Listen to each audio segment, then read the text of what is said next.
আগে প্রেমিকেরা কেমনটা বড় কঠিন দিন হবে গো, যেদিন আল্লাহ পাকের সামনে তোমাকে আমাকে দাঁড়াতে হবে গো।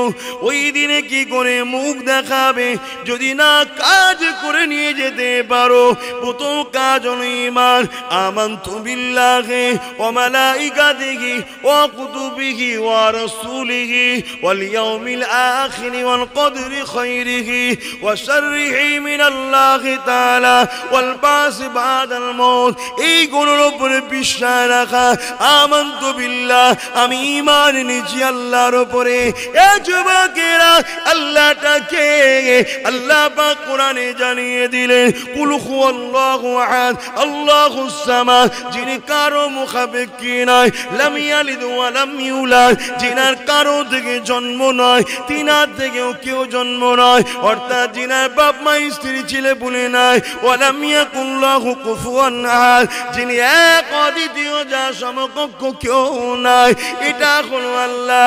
আল্লাহ পাকটাকে লিল্লাহি মা ফিস সামাওয়াতি ওয়া মা ফিল আরদ, জমিন আসমানে একমাত্র মালিক হলেন আল্লাহ। এর উপর ঈমান আনতে হবে। যিনি যা করেন ভালোর জন্য করে, কখনো তিনার দ্বারা ভুল হয় না, এই আকীদা রাখতে হবে। এ যুবকেরা, তারপরে হলো মালাইকাতিহি, ফেরেশতাদের উপর ঈমান আনতে হবে।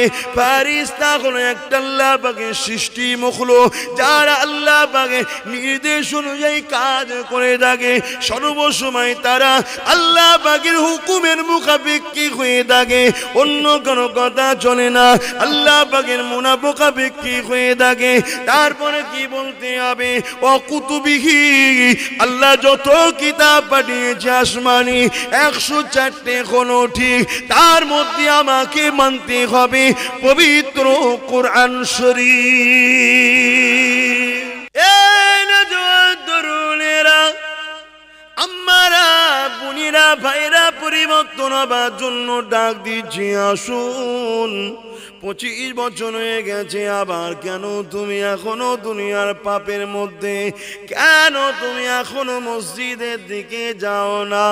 অথচ আমার আল্লাহ বলে, ওরে আমার বান্দারে, আমার দিয়া পালিয়ে ক্লাবে যেতে পারলি, আমার দিয়া পালিয়ে গানে যেতে পারলি, আমার দিয়া পালিয়ে যাত্রা যেতে পারলি, আমার দিয়া পালিয়ে আমার বিরুদ্ধে কাজ করতে পারলি। বান্দারে, ওরে আমার বান্দিরে, আমার দিয়া পা দিয়ে আমার জন্য কেন নামাজে দাঁড়াতে পারলি না? ওরে আমার বান্দা, যখন তুই নামাজে দাঁড়িয়ে যাস, মনে রেখে দিবি তুই আমাকে দেখতে পাচ্ছিস। কেন আসসালাতু মিরাজুল মুমিনিন, আল্লাহ নবী যখন মিরাজে গিয়েছিলেন, ও আমার আল্লাহ, আমি তো আপনাকে দেখলাম, আমার বান্দা উম্মতি কি আপনাকে দেখতে পাবে না? আমার আল্লাহ জানিয়ে দিয়েছিল সালাত নামাজ। ওই বান্দা বান্দি যখন নামাজে দাঁড়ায়, সে আমি আল্লাহ আমাকে দেখতে লাগে। এই যুবকেরা, তরুণেরা, আল্লাহ নবী জানিয়ে দিলেন, যদি তোমরা দেখতে নাও পাও, এটা মনে রেখে দিও, তোমার আল্লাহ তোমাকে দেখতে লেগেছে। আর এটা তুমি যখনই নামাজে দাঁড়াবে, মনে রেখে দেবে, এটা তোমার জীবনের শেষ দাঁড়ানো। কেননা তুমি আসরের নামাজে দাঁড়াবে, ইমামুল করে মাগরিব পর্যন্ত বেঁচে থাকবে, কোনো গ্যারান্টি নাই। তাই সেইভাবে তুমি দাঁড়াও, জীবনের শেষ নামাজ মনে করে, বড় আদবের সাথে, বড় ধৈর্যের সাথে, বড় প্রেমের ভালোবাসার সাথে তোমার মালিক, তোমার রব আল্লাহ পাকের জন্য তুমি দাঁড়াও। ওই দাঁড়িয়ে গিয়ে তুমি যখন সিজদা দাও, আমার আল্লাহ পাক হাদিসে কুদসিতে জানিয়ে দিলেন, ওই বান্দা বান্দি তোরা জমিনে সিজদা দিলি, মারবেলে দিলি, চেট পরে দিলি, চটে দিলি, কিন্তু আমি তোদের মালিক আল্লাহ জানিয়ে দিই, তোদের সিজদাটা আমি আল্লাহ তোদের মালিক আমার কুদরতি কদমে পড়ে যা। তরুণেরা, আমার আম্মা জানেরা, আমার আব্বা আমার যুবকেরা বোনেরা, আমার যুবতী বোনেরা শুয়ে রেখে দাও, নামাজ পড়লে কি পাবে এই বিষয়ে একটা কথা বলি। সবচেয়ে বড় জিনিস হলো তোমার শরীরের জন্য বড় উপকার রয়েছে। কেননা সায়েন্স আজকে বলে দিচ্ছে ওই যে মুসলমানরা দৈনিক 5 ওয়াক্ত নামাজ পড়ে, এই নামাজ যে মুসলমান ঠিকভাবে পড়ে তার মেরুদণ্ডের হাড়ের কখনো প্রবলেম হয় না। আর এই মেরুদণ্ডের হাড়ের যার প্রবলেম হয় তার সংসারিক জীবনে বড় খরা দেখা দেয়। বেশি খুলে বলতে পারবো না। এ যুবকেরা, তরুণেরা, বাপেরা, তার হাঁটুতে কখনো প্রবলেম হয় না, কেননা এটা এক্সারসাইজ হতে লেগেছে। এটা দুনিয়াবি মেডিকেল বলে। এবারে চলে আসো তোমার রব কি জানিয়ে দিল। ওরে আমার বান্দা বান্দি রে, যারা আমাকে রুকু দিবি, আমি আল্লাহ কথা দিয়ে দিলাম তোদের কোনোদিন রিজিকের অভাব দেব না। এই যুবকেরা, তরুণেরা, যে আল্লাহকে আমরা সুখের দিনে ডাকতে ভুলে গেল, দুঃখের দিনে তো ভুলি না। হালকা বয়সে শয়তানি খেয়ালে পড়ে আনন্দের সময় আল্লাহকে ভুলে যায়। ভালো মন্দ খাবার সামনে এসে গেলে বিসমিল্লাহ বলতে ভুলে যায়। ডাল ভাত এনে 2-3 বার বলি আমরা। এই যুবকেরা, তরুণেরা, বাপেরা, আল্লাহ নবী জানিয়ে দিয়ে কখন যখন কোনো বান্দা বান্দি সিজদা দেয়, আমার আল্লাহ পাক কথা দিয়েছে, ওরে আমার বান্দা বান্দি রে, তোরা যদি আমি আল্লাহ আমাকে সিজদা দিস, এর বিনিময়ে আমি তোদের মালিক আল্লাহ তোদেরকে দেখা দেবো। এই দেখাটা দুনিয়ার কোনো জায়গায় তো হয় না। তাহলে কোথা দেবে বুঝতে পেরেছে, জান্নাতে দেখা দেবে। তাহলে এখানে দেখার সাথে একটা ফ্রি পেয়ে গেলাম, সিজদা দিলে জান্নাতও পাওয়া যাবে। এ যুবকেরা, তরুণেরা, বাপেরা, এটা হলো আল্লাহ পাকের কাজ। আমার আল্লাহ পাক কিছু কাজ দিয়েছে আমাদের ঘরে। প্রথম নম্বর কাজ হলো বান্দারে না দেখে তুমি আমাকে খোদা বলে, মালিক বলে মেনে নাও। এই আসমান কে তৈরি করেছে? বিনা খুঁটিতে দাঁড়িয়ে আছে। কার ইশারায় রয়েছে? কে মালিক? তুমি বলো আল্লাহু আকবার। তিনি মালিক, যিনি সব থেকে মহান, তিনি মালিক। এই পৃথিবীতে কার ইশারায় সূর্য ওঠে, কার ইশারায় চাঁদ ডোবে, এইভাবে তুমি তাকে রব বলে মেনে নাও। তোমাদের কাছে আমি আমার মেসেজকে পাঠাবার জন্যে যুগে যুগে নবী রসুল পথ প্রদর্শক পাঠিয়েছি।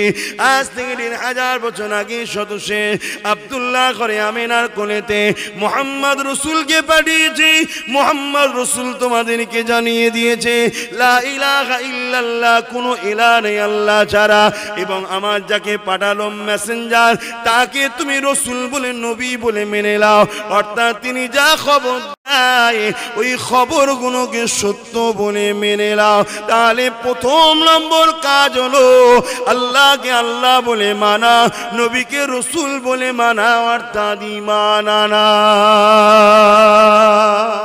এ নবী পাকে প্রেমিকেরা, কেমনটা বড় কঠিন দিন হবে গো, যেদিন আল্লাহ পাকের সামনে তোমাকে আমাকে দাঁড়াতে হবে গো। ওই দিনে কি করে মুখ দেখাবে যদি না কাজ করে নিয়ে যেতে পারো? প্রথম কাজ হলো ঈমান। আমানতু বিল্লাহি ওয়া মালাইকাতিহি ওয়া কুতুবিহি ওয়া রাসূলিহি ওয়াল ইয়াউমিল আখির ওয়াল কদরি খাইরিহি ওয়া শাররিহি মিনাল্লাহি তাআলা ওয়াল বাস বাদাল মাউত। এই গুণের উপরে বিশ্বাস রাখা। আমানতু বিল্লাহ, আমি ঈমান এনেছি আল্লাহর উপরে। এ যুবকেরা, আল্লাহটাকে আল্লাহ পাক কোরআনে জানিয়ে দিলেন কুল হুয়াল্লাহু আহাদ আল্লাহুস সামাদ, যিনি কারো মুখাপেক্ষী নয়, লাম ইয়ালিদ ওয়া লাম ইউলাদ, যিনার কারো থেকে জন্ম নয়, তিনার থেকেও কেউ জন্ম নয়, অর্থাৎ যিনার বাপ মা স্ত্রী ছেলে পুলে নাই, ওয়া লাম ইয়াকুল লাহু কুফুয়ান আহাদ, যিনি এক অদ্বিতীয়, যার সমকক্ষ কেউ নাই। এটা হলো আল্লাহ। আল্লাহ পাককে লিল্লাহি মা ফিস সামাওয়াতি ওয়া মা ফিল আরদ, জমিন আসমানে একমাত্র মালিক হলেন আল্লাহ। এর উপর ঈমান আনতে হবে। যিনি যা করেন ভালোর জন্য করে, কখনো তিনার দ্বারা ভুল হয় না, এই আকীদা রাখতে হবে। এ যুবকেরা, তারপরে হলো মালাইকাতিহি, ফেরেশতাদের উপর ঈমান আনতে হবে। ফেরেশতা হলো একটা আল্লাহ পাকের সৃষ্টি মখলুক, যারা আল্লাহ পাকের নির্দেশ অনুযায়ী কাজ করে থাকে। সর্বসময় তারা আল্লাহ পাকের হুকুমের মুখাপেক্ষী হয়ে থাকে, অন্য কোনো কথা চলে না। আল্লাহ পাকের মুনাফিকি হয়ে থাকে। তারপরে কি বলতে হবে? ও কুতুবিহি, আল্লাহ যত কিতাব পাঠিয়েছে আসমানি 104টে হলো ঠিক, তার মধ্যে আমাকে মানতে হবে পবিত্র কোরআন শরীফ। দ্বিতীয় নম্বর, আমাদের মালিক কাজ দিয়েছে। কি কাজ দিয়েছে? বান্দা আমার জন্য নামাজ পড়। এই নামাজ প্রতিটা নর নারী সবার জন্য ফরজ হয়ে গেছে।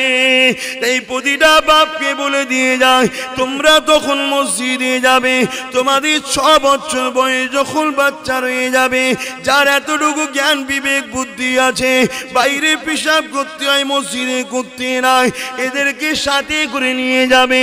ওই মসজিদে যখন তোমার সাথে 6 বছর যাবে, 7 বছরও যাবে, 8 বছরও যাবে, 9 বছরও যাবে, 10 বছরও যাবে, তোমার 7 ধরে 4 বছর যেতে লেগেছে, এবারে আর ওকে ধরতে হবে না।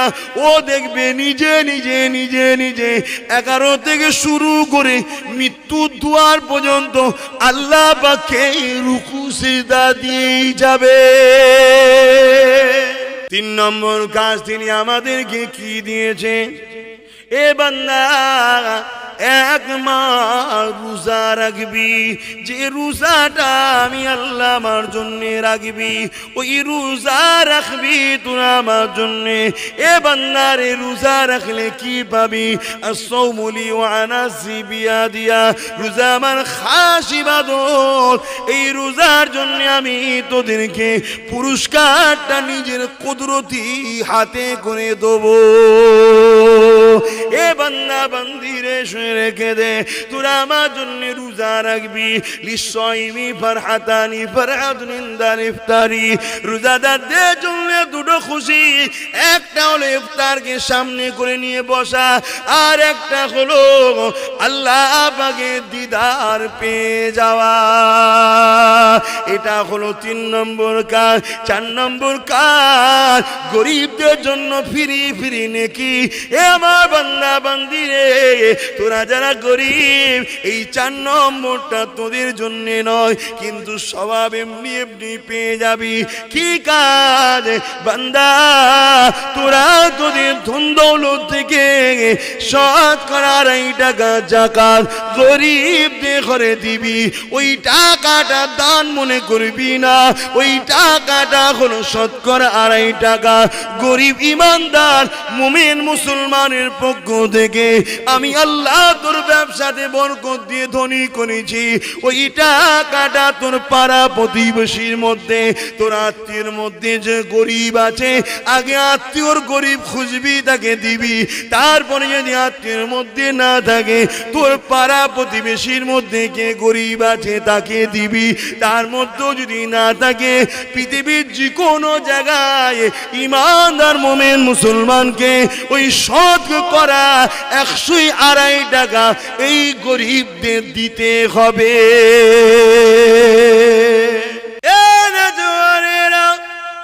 আমারা বোনেরা, আর একটা কথা এখানে রয়েছে, ওই কাজটা এখনো কি 5 নম্বর কাজ, যেটা গরিবদের জন্য ছাড়, এমনি এমনি নাকি পেয়ে যাবে। কি কাজ? কি কাজ? ধনীদের জন্য শুধু এই কাজটা। এ ধনীরা, তোদেরকে আমি মাল দিয়েছি, ওই মাল খরচ করে আমার কাবায় হাজি দিয়ে যা। অর্থাৎ হজ করতে হবে, এটা ধনীদের জন্য ফরজ। এ যুবকেরা, এ এবারে দুটো কাজ বলি, এই দুটো কাজ বড় স্পেশাল কাজ।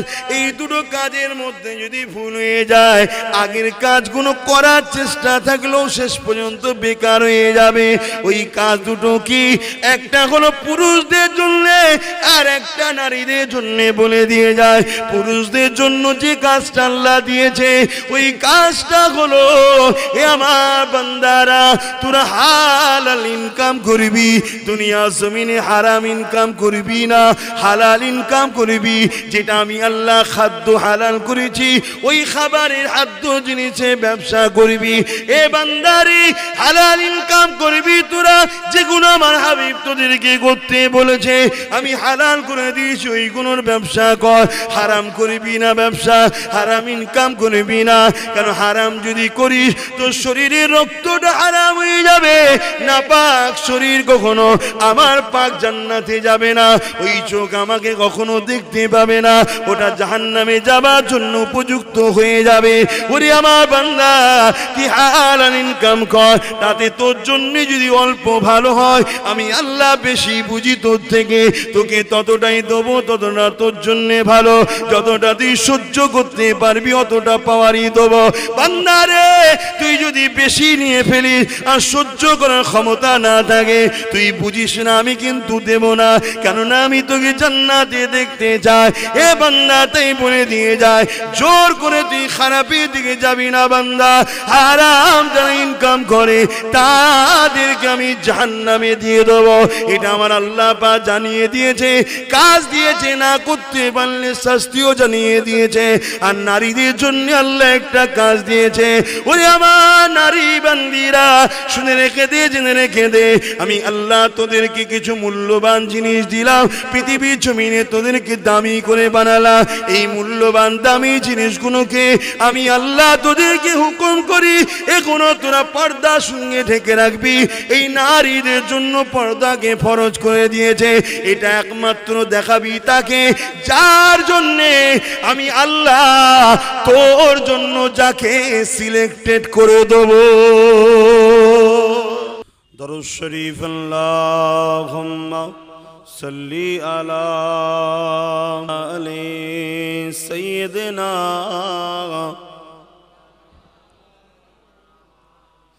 সিদ্দিকে আকবর ইবনে কুওয়াফা, সিদ্দিকে আকবর ইবনে কুওয়াফা, রসুলের আবিকাল ছায়া ছবি,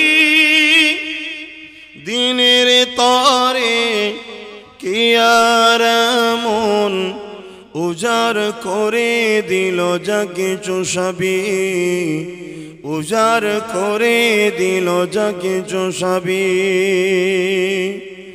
রসুলের অনুগত ছিল যেমন, রসুলের প্রিয়তম ছিল তেমন, রসুলের অনুগত ছিল যেমন, রসুলের প্রিয়তম ছিল তেমন। সেই তো আকবার সিদ্দিকে আকবর ইবনে কুওয়াফা, রসুলের অবিকল ছায়া ছবি, দিনের তারে কি আর মন উজাড় করে দিল যা কিছু সবই, উজাড় করে দিল যা কিছু সবই। আল্লাহুম্মা সাল্লি আলা। এবারে একটু আমার আম্মাদের বলবো, এখন আপনারা কি করবেন? যদি আইন করে দেয় হিজাব পরা চলবে না, ও আমার আম্মা বোনেরা কি করবেন আপনারা? আর বাপ ভাই গুলো আপনারাই বা কি করবেন? যদি আইন করে দেয় হিজাব পরা যাবে না, কি করবেন তখন শুনি? না আমরা রাস্তায় নামবো, আন্দোলন করব, চিৎকার দেব, রোড বন্ধ করে দেব, কি হবে তাতে লাভ? রোড বন্ধ করে নিরীহ অসহায় মানুষগুলোকে আপনি কেন কষ্ট দেবেন? তারা তো আপনার বিরুদ্ধে আইন করেনি, তাদেরকে আপনি কেন আঘাত দিলেন? কি করবেন? তাহলে রাস্তায় নেবে আপনাকে তো দুটো যদি ওখান থেকে লাঠি নিয়ে নাবে ধরত। এই যুবকেরা, তরুণেরা, এটাই তো চাইছে আপনারা যে কোনো ভাবে রাগে হোক আর যেমন করে হোক এমন করে আপনারা একটা ভুল পদক্ষেপ নিয়ে আপনারা কিছু একটা করে ফেলেন। এইটাই তো চাইছে। যখনই এটা করবেন একদল লোক মিডিয়া রেডি হয়ে আছে, অমনি হেডলাইট করে দেবেন, দেখুন কট্টর মৌলবী কি করেছে, কট্টর মোল্লারা এই করেছে, কট্টর কট্টর তোর কট্টর মাথায় ঝাঁটা মারি। শুনে রেখে দে, জেনে রেখে দে, এ যুবকেরা, তরুণেরা, সঙ্গে সঙ্গে দুনিয়া মাই করে দেবে। যারা আজকে ডুবতে লেগেছে সঙ্গে সঙ্গে তারা এটাকে নিয়ে হাওয়া দিয়ে আবার শক্তিশালী হবে। এই নজওয়ান তরুণেরা, বাপেরা, তাহলে আমি জানতে চাই আপনি কি করবেন? আমার আম্মা বোনেরা, আপনারা কি করবেন? এখন আমি উত্তরটা আপনাদের আশায় রয়ে গেলাম। তবে আমাকে যদি জানতে চান এর সমাধান কি কিছু নাই। বারবার আমার নবীর কার্টুন হবে, বারবার আমার নবীর নামে নানা রকম কুস্তি চলবে, বারবার আমার আইনের বিরুদ্ধে তৈরি হবে। এই সমাজে কুকুরের 12টা করে সন্তান হচ্ছে, ওখানে কারো মাথা খারাপ নাই। এই যুবকেরা, আব্বারা, তরুণেরা, দুনিয়া যত আইন তৈরি করা হচ্ছে কি জন্যে বুঝতে পারছে? এ যুবকেরা, এ নবী পাকের প্রেমিকেরা, কোন পাগল বলছে একটার বেশি দুটো নয়। এখন আমার কথা হচ্ছে দুটোর বেশি তিনটে নয়। ওই পাগলকে জিজ্ঞাসা করি, পাগল রে, ধরুন কারো একটা সন্তান হলো প্রথমবারে, দ্বিতীয়বার আবার একটা সন্তান নিবার জন্য আল্লাহর ইচ্ছায় সে চেষ্টা করলো, আমার আল্লাহ একসাথে জোড়া দুটো দিয়ে দিল, দুটোর বেশি চলবে না। এবারে তাহলে কাকে হত্যা করবি? বাপেরা, নজওয়ানেরা, এই সুযোগে একটু আম্মা বোনদেরকে বলি, ও আমার আম্মারা, আপনাদের কাছে আল্লাহ আগে না দুনিয়ার কোন আল্লাহ বিরোধী জালিম আগে? যদি আল্লাহ আগে হয়, আল্লাহর আইন হলো নারী রে, আমি তোদেরকে পুরুষের থেকে অনেক বেশি দামি জিনিস দিয়েছি, অনেক বেশি সম্মান মর্যাদা দিয়েছি। এ নারীরা, পুরুষরা নবী হয়েছে ঠিকই কথা, কিন্তু ওই নবীদের মা তোরা হয়েছিস। ওই নবীদেরকে দুধ পান করিয়ে কোলে করে গোসল দিয়ে খাইয়ে তাদেরকে আদর যত্ন করে এ নারী তোমরা তাদের বড় করেছো। নারী, তোমরা মায়ের জাত, তোমাদের মালিক আমি আল্লাহ। তোমাদের জন্য কোন ড্রেসটা ভালো, কোন ড্রেসটা তোমাদের জন্য ভালো নয়, আমি তৈরি করেছি। আমার থেকে কে বেশি বুঝলো? কোন মূর্খ কি বললো? নারী, তুমি শুনতে যেও না, আমি তোমার মালিক কোরআনে জানিয়ে দিই, তুমি তোমার হিজাব করো, পর্দা করো। এ নারী, কেননা তোমার কাছে যে দামি সম্পদ দিয়েছি, ওই সম্পদ আমার পক্ষ থেকে দেওয়া। ওর পরিচালনা কিভাবে করবে আমি যেভাবে পড়ব, ওর বেখিলাফ যদি করো তাহলে আমার কাজ তুমি করলে না, তাহলে তোমার এই জিসমটা, শরীরটাকে আমি জাহান্নামে দিয়ে দেবো, তোমার মালিক জানিয়ে দিলাম। হ্যাঁ, শুনে রেখে দাও, ওটাকে তোমাকে ঢেকে রাখতে হবে। কেননা দুনিয়া জমিনে তোমরা দেখেছো, যার বাড়িতে হীরা সোনা দানা থাকে, ওই লোকটা কিন্তু টাকাটাকে লকারের মধ্যে ভরে তালা মেরে দেয়। কেন মেরেছে? না, দামি জিনিস। এ নারী, তোমাদেরকে আমি আল্লাহ দামি করেছি, তাই দামি জিনিস হিফাজতে রাখতে হয়। যেদিন দুনিয়ার মানুষ বলবে আমার সোনা দানা ঘিরে প্রকাশ্য রাখবো, চুরি হবার ব্যাপার না, তখন আমরা মুসলমানেরা ভেবে দেখব আমাদের নারীদের পর্দার ব্যাপারটা। আগে তোরা কর দিকে ওটা পারিস কি? এই জওয়ানেরা, মায়েরা, বোনেরা, বাপেরা শুনে রেখে দেন, এখানে আব্বা গুনোকে একটা কথা বলে যায় আর স্বামী গুনোকে একটা কথা বলে যায়। দুনিয়ার কোন রক্ত চক্ষুকে দেখে, দুনিয়ার জালিমকে দেখে আল্লাহর আইন যদি একটা তুমি ছেড়ে দাও, মনে রেখে দিও তার যে শাস্তি, সে শাস্তি তোমায় ভাষাতে বোঝাতে পারবো না। আজকে কেউ আইন করলো পর্দা করা যাবে না, যদি কোনো তোমার জেল হবে। সে যদি আইন করতে পারে পর্দা করা যাবে না, জেল হবে। তোমার মালিক আইন করেছে পর্দা না করলে তোমার জেল হবে। এখন দুনিয়ায় এই লোভীটাকে, এই চরিত্রহীনদের কথা, এই মূর্খদের কথা শুনবে না তোমার মালিক যিনি তোমার মর্যাদা দিয়েছে তার কথা শুনবে? এখানে আরেকটা কথা বলে যায়, এই দুনিয়ায় অনেক ধর্ম আছে, কোনো ধর্মকে ছোট বড় করতে আসেনি, তবে সত্যটা বলতে এসেছি। কম বেশি প্রতিটা ধর্মের গ্রন্থেই রয়েছে পর্দার কথা, নারী স্বাধীনতার কথা, নারীকে ঢেকে রাখার কথা। শুধু কোরআনে আছে তা নাই, অন্য অন্য ধর্মগ্রন্থ আছে। শিখেদের ধর্মগ্রন্থে রয়েছে, এমন করে হিন্দু ভাইদের ধর্মগ্রন্থে রয়েছে, এমন করে তৌরাতে রয়েছে, জম্বুলে রয়েছে, এমন করে খ্রিস্টান ভাইদের বাইবেলে রয়েছে পর্দার কথা, নারী স্বাধীনতার কথা, নারীর জোড়াবুরুকে ঢেকে রাখার কথা। শুধু কোরআন বলেছে নয়, তাদের ধর্মগ্রন্থ রয়েছে।